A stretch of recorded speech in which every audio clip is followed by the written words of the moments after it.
G'day, Simon White, Senior Research Development Officer, Department of Ag and Fisheries in Gundawindi. Today we're in a cover crop near Texas, looking at different sprinkler packages on centre pivot irrigator.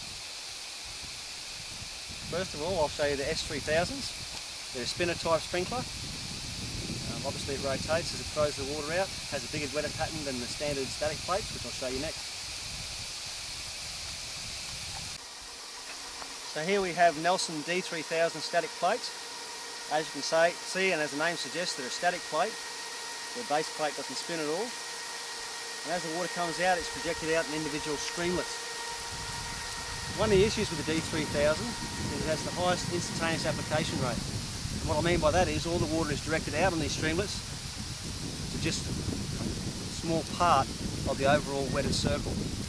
In comparison to the S3000s that we just looked at previously, where they're a spinner type and they're distributing that water more evenly over that whole wetted area. So the S3000s have a lower instantaneous application rate. The benefit of the spinner type ones over the static plates, such as the D3000s, is that increase in that wetted area, as well as that reduced instantaneous application rate, reduces the likelihood of runoff. And that's one of the things we're looking at here at this trial site, where the growers both put down a cover crop to try and reduce that raindrop impact from the irrigation, as well as trialling a couple of different sprinkler packages to see if we can reduce that instantaneous application rate, and in doing so, reduce the likelihood of runoff. One of the important things that pressurised irrigators should consider is sufficient end pressure on the end of their machines. With this machine, we can see we fitted a Senager end gauge to keep check of the end pressure. In terms of this machine, it's running at 10 psi reg, in which case it requires a minimum of 5 psi more than that to have sufficient pressure for the reg to operate correctly.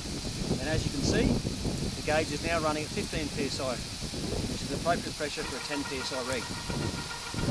If you don't have sufficient end pressure, as in that 5 psi above your reg, it could be due to a whole number of reasons. But the biggest impact of it is potential non-uniformity in your irrigation event and poor performance of both the regs, the sprinklers, and the resulting crop uniformity. Currently, through grant funding available through the Regional Economic Diversification Program, pressurised irrigators within the Queensland side of the Murray-Darling Basin can access funding for a free pressure end gauge on their machines.